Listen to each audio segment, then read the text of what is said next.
Buenas noches, espero que estén listos para continuar con nuestra lección.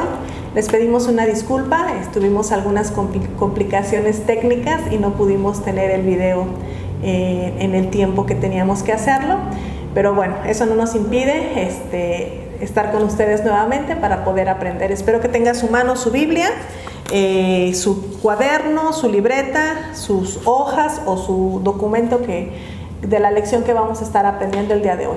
El día de hoy vamos a hablar sobre llamados a ser santos. Yo sé que esta es una palabra, el ser santos, llamados a ser santos, es una palabra que nos causa un poquito de temor tal vez. En nuestra cultura occidental tenemos muy marcado lo que para nosotros significa una persona santa. Entonces para nosotros nos hablan de un santo y pensamos en una persona que está ya llegando al cielo, una persona que es infalible, una persona que no tiene errores, que no tiene fallas, y muchas veces nos da miedo el pensar que nosotros podemos llegar a ser santos, ¿sí? Entonces vamos a estudiar la palabra el día de hoy y poder entender y tener claro un proceso importante. El poder ser santos para cumplir el llamado a ser santos tiene que ver o lo determina lo que nosotros somos, no precisamente lo que hacemos, ¿sí? Si nosotros ponemos nuestra atención o nuestra mirada en querer hacer cosas de santos, vamos a estar en un problema muy grave.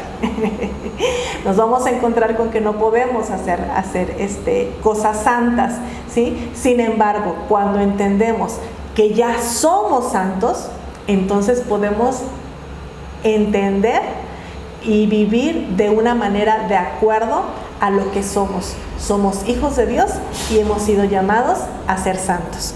Abre tu Biblia, por favor, en Primera de Pedro, capítulo 1, versículos 13 al 16. Dice ahí: por tanto, ceñid los lomos de vuestro entendimiento, sed sobrios y esperad por completo en la gracia que se os traerá cuando Jesucristo sea manifestado. Como hijos obedientes, no os conforméis a los deseos que antes teníais estando en vuestra ignorancia, sino como aquel que os llamó es santo, sed también vosotros santos en toda vuestra manera de vivir, porque escrito está: sed santos, porque yo soy santo. Algo importante que podemos destacar en este pasaje, en el versículo 13, dice: por tanto, ceñid los lomos de vuestro entendimiento. El problema más grande cuando nos enfrentamos a tratar de entender el llamado a nuestras vidas para ser santos es cambiar nuestra manera de pensar. Si nos quedamos pensando en esta idea que teníamos de ser infalibles, de ser santos, es alguien que no hace cosas malas o que hace cosas buenas, entonces estamos en un problema. Y por eso es que este pasaje empieza diciéndolo: a ver, sujeta tus pensamientos. Agarra tus pensamientos y deja de estar divagando en cosas que no tienes que pensar. Tú y yo tenemos que esperar por completo en la gracia que se nos muestra una vez que Jesucristo es manifestado a nuestras vidas, ¿sí? Una vez que tú y yo hemos recibido a Cristo en nuestro corazón, una vez que tú y yo entendemos que somos hijos de Dios, entonces podemos tomar nuestros pensamientos, sujetarlos y llevarlos como hijos obedientes a no conformarnos con los deseos en los cuales vivíamos, a las cosas en las cuales antes estábamos acostumbrados a hacer de una manera normal, de una manera natural, cuando estábamos en ignorancia, dice ahí, sino que como aquel que nos llamó es santo, nosotros también tenemos esa capacidad de ser santos. Dijimos en lecciones anteriores que cuando venimos a Cristo, cuando nacemos de nuevo, nuestra genética, nuestro ADN es cambiado, es transformado. Y en esa nueva genética viene ahora incluida la santidad de Dios. Y tú y yo podemos ser santos no por nosotros mismos, sino por Él. Dice el versículo 16, porque escrito está, sed santos porque yo soy santo. Tú y yo tenemos la capacidad de cumplir con el llamado de ser santos, no por nosotros mismos, sino por Él y por su gracia que ha sido derramada en nosotros. ¿Sí? Una definición práctica, una definición rápida de qué es el ser santo, ¿sí? Ser santos es un estado del ser, no del hacer. Puedes hacer cosas que sean buenas, pero eso no te hace bueno. Lo que te hace bueno, lo que te hace santo, es la gracia de Dios sobre tu vida. También la definición de ser santo es ser apartado, consagrado, separado para una parte, para una porción especial, específica, ¿sí? Entonces tú y yo hemos sido llamados a ser apartados, a ser consagrados para pertenecer a la familia de Dios. Ahora somos sus hijos, no somos cualquier tipo de persona. Tenemos ahora las características de Dios y es lo que tenemos que manifestar a los demás. Dios es santo y por eso tenemos tú y yo la capacidad de ser santos. Él es santo y Él espera que tú y yo vivamos de acuerdo a lo que Él es, ¿sí? Dios en su santidad no puede tener comunión con nada ni nadie que no esté en su nivel, con nada ni nadie que no sea como Él. Cuando Él creó a Adán y Eva en el huerto del Edén, Dios, dice la palabra de Dios, que creó al hombre a su imagen y a su semejanza. Por eso es que Dios podía descender al huerto y platicar con Adán, tener comunión con él, de una manera directa, sin que nada se interpusiera entre ellos, porque Adán fue creado a la imagen y a la semejanza de Dios. Cuando viene el pecado, hay una separación, hay una ruptura. Ahora Adán ya no tenía la capacidad, ya no estaba en el nivel necesario para tener comunión con Dios. Se rompió por completo esa relación. Adán cayó de su posición en la cual fue creado, ¿sí? Acompáñame a leer, por favor, primer libro de Samuel, capítulo 2, versículo 2. Dice, no hay santo como Jehová, porque no hay ninguno fuera de ti, y no hay refugio como el Dios nuestro.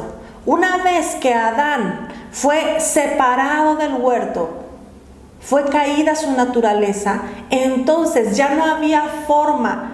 Dice aquí el profeta Samuel, no hay santo como Jehová. Él no podía tener comunión, él no podía habitar en nadie. Porque es por eso que venía y eran visitaciones las que hacía sobre ciertas personas específicas, sobre ciertas personas que cumplían ciertas cualidades, pero Dios no podía habitar en todas las personas, que ese era su deseo. Habitar y tener comunión con el ser humano. Pero como el ser humano pecó, se separó de Dios, entonces no había forma, no había ninguna manera de que una persona tuviera la capacidad de acercarse a Dios, porque Dios es santo y no puede relacionarse con nadie que no sea como Él. El siguiente versículo lo encontramos en Salmo 22, versículo 3. Dice, pero tú eres santo, tú que habitas entre las alabanzas de Israel. Entre las alabanzas, ¿sí?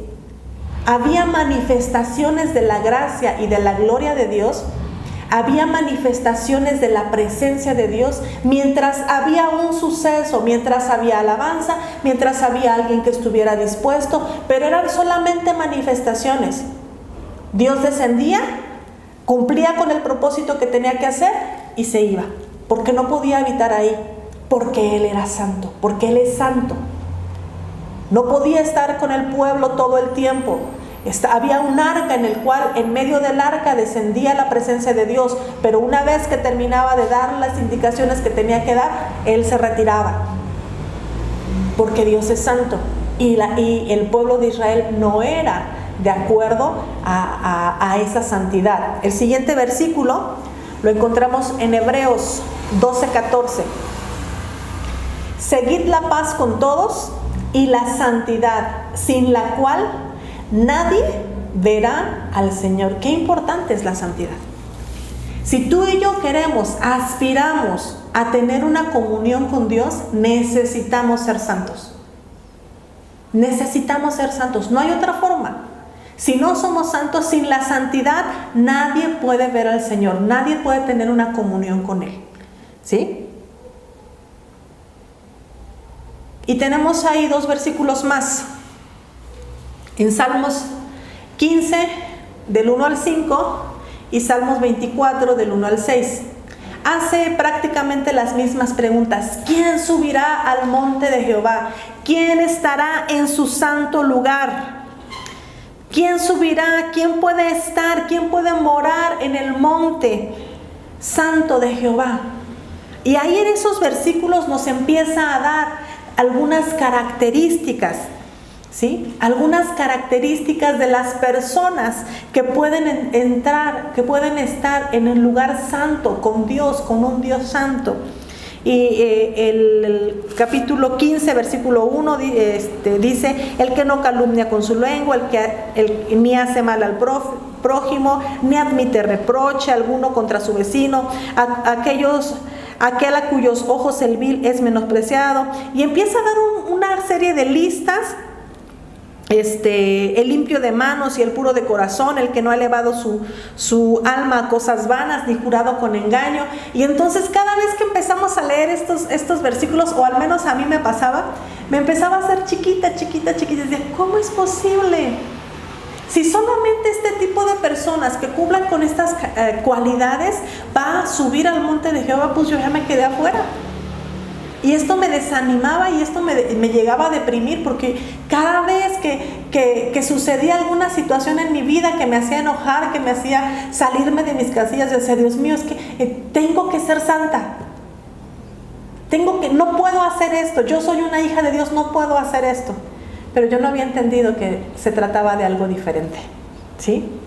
La santidad, ¿es un proceso o es un estado?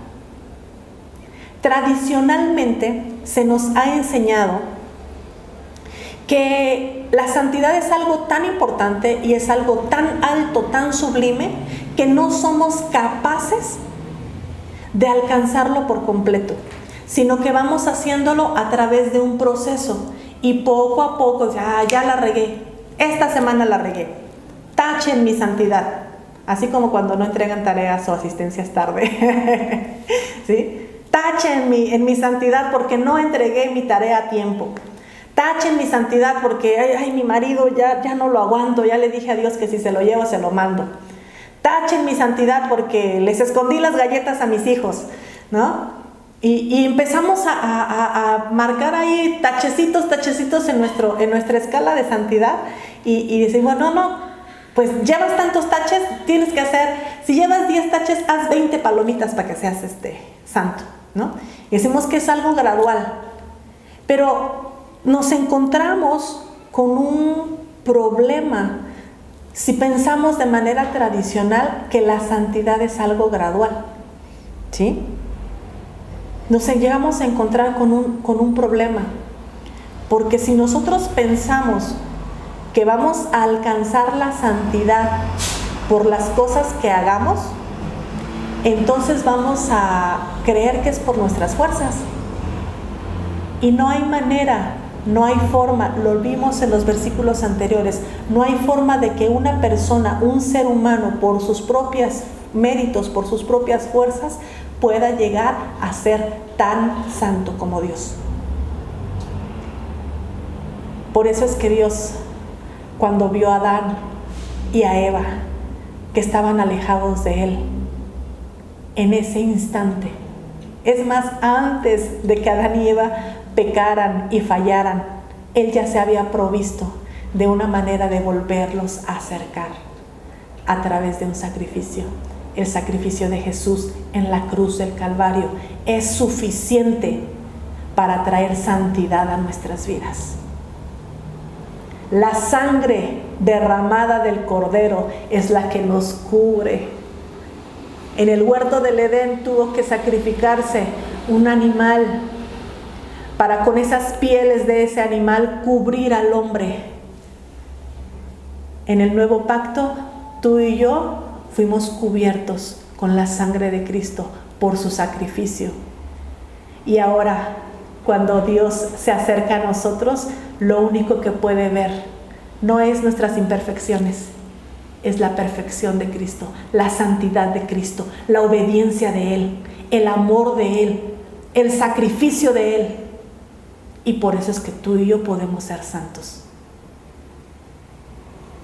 Escrituralmente la palabra dice, Jesús lo dijo estando en la cruz del Calvario, consumado es, todo está completo, todo ha sido pagado por completo, no hay nada que tú y yo podamos hacer para añadir santidad a nuestra vida. Jesucristo ya lo hizo todo en la cruz del Calvario, consumado es, consumado es. Tú y yo tenemos ya la santidad de Cristo. No es un proceso, no vas a alcanzar. Por más que hagas, por más que te esfuerces, por más que ofrendes, por más que diezmes, por más que des caridad, no vas a alcanzar por tus fuerzas. Es por Cristo, es por su sangre en la cruz que tú y yo somos santos. Consumado es. Consumado es. Y ahí en la cruz del Calvario, tú y yo adquirimos ciertos beneficios de ser santos, de ser investidos con la santidad de Cristo. ¿Sí? El primero de ellos lo encontramos en el libro del profeta Isaías, capítulo 57, versículo 15. Dice así, porque así dijo el alto y sublime, el que habita la eternidad y cuyo nombre es el Santo. Yo habito en la altura y la santidad, y con el quebrantado y humilde de espíritu, para hacer vivir el espíritu de los humildes y para vivificar el corazón de los quebrantados. ¿Sí? El primer beneficio de la santidad es que tú y yo podemos tener comunión con Dios. Es la única forma, no hay otra manera. Solo siendo santos podemos tener acceso a la presencia de Dios, a habitar con Él, a conocer su corazón, a estar cerca de Él, a saber lo que Él piensa, lo que Él quiere. Porque solo siendo santos, Él habita en la santidad. Solo siendo santos podemos tener comunión con Él. Ese es el primer beneficio que tenemos. El segundo, lo encontramos en la primera carta de Juan. Primera de Juan, capítulo 1, versículos del 5 al 7. Dice, este es el mensaje que hemos oído de Él y os anunciamos. Dios es luz. ¿Quiénes son luz también? Nosotros. Y no hay ningunas tinieblas en Él. Si decimos que tenemos comunión con Él y andamos en tiniebla, mentimos y no practicamos la verdad. Pero si andamos en luz como Él está en luz, tenemos comunión unos con otros y la sangre de Jesucristo nos limpia de todo pecado. ¿Sí? Si andamos en luz, si andamos en los caminos que Él nos ha ordenado, que Él nos ha enseñado, si andamos viviendo de acuerdo a la santidad que nos ha sido impuesta por Él, entonces podemos tener comunión los unos con los otros. Entonces podemos tener relación con nuestros hermanos y podemos amarlos tal y como son. entendiendo que somos santos no por nosotros mismos, sino por la santidad de Cristo en la cruz del Calvario, que nos fue transmitida, que nos fue impartida de una manera sorprendente y sobrenatural. Su genética, su naturaleza fue impartida en nosotros. Entonces, tú y yo podemos tener comunión unos con otros una vez que somos santos, ¿sí? El tercer punto lo encontramos en Romanos, capítulo 6, versículo 19. Y dice así: hablo como humano por vuestra humana debilidad, que si como para iniquidad presentasteis vuestros miembros para servir a la inmundicia y a la iniquidad, así ahora para santificación presentad vuestros miembros para servir a la justicia. ¿Sí?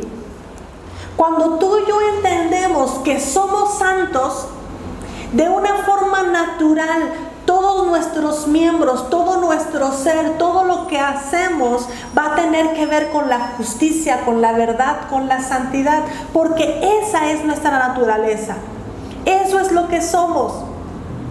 Recuerdo que cuando daba clases a los niños hace muchos años, leí una anécdota, una historia sobre una tetera. Ya no se usan mucho, pero me acuerdo que venía el librito y venía ahí la figura de una tetera nueva, bonita, roja, ¿sí? Y la tetera fue diseñada y fue creada y fue elaborada de una manera especial y fue puesta en el anaquel de una tienda.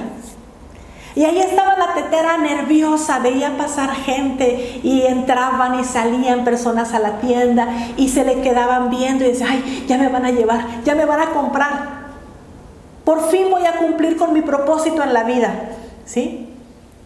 Y entonces estaba ansiosa la tetera hasta que por fin llegó una persona, pidió que la sacaran del aparador, la revisó, la vio, preguntó el precio y dijo: me la llevo. Se la llevó a su casa. Cuando llegó a su casa, la puso por ahí en la cocina. Ya era tarde y la tetera se quedó ahí. La tetera comenzó a ver a su alrededor y decir: bueno, ya estoy aquí, ¿y ahora qué va a pasar? Ya me dejaron olvidada, está oscuro, ¿qué está pasando? A la mañana siguiente, la persona al levantarse comenzó a limpiar, comenzó a arreglar las cosas y agarró la tetera y la puso en el fregadero. No, la tetera se sintió tan triste. Ya me van a desechar, no estoy sirviendo, no estoy cumpliendo con mi propósito. Pero la persona fue, la lavó, ya eso como de las 8 de la mañana, puso agua dentro de la tetera y la puso en el fuego. Dice: no es posible, me van a quemar, me está doliendo, ¿qué va a pasar con mi vida? Y la tetera empezó a temblar, la tetera empezó a llorar, empezó a sufrir. Y por fin, resignada, se quedó quieta y esperó. De repente, sin que ella se diera cuenta, había un sonido que era provocado por el vapor del agua que estaba hirviendo dentro de ella. Y la tetera dijo: yo no tenía que hacer nada, ya soy una tetera, mi función viene integrada dentro de mí. Así tú y yo, no tienes que esforzarte por hacer cosas de santos, ya eres santo. No tienes que esforzarte por no voy a hacer esto, no voy a decir groserías, no tiene que ser un sacrificio. Tiene que ser algo que salga natural. Dice aquí: así como antes prestaban sus cuerpos, sus miembros para cosas que no eran convenientes, así ahora Todos tus miembros, todo tu cuerpo, todo tu ser, tus pensamientos tienen que ser de una forma natural para la justicia, para la santidad, porque eso es lo que tú y yo somos. Somos santos. Nuestros cuerpos, nuestros miembros son santos. Por tanto, no importa, no es más importante lo que haces. Cuando entiendes que eres santo, vives como santo, te comportas como santo. Y no tienes que andar sufriendo para dejar de pecar. Es algo natural, eres un hijo de Dios. Vives apartado y alejado del pecado. Cuarto punto, Hebreos 12, versículos del 7 al 11.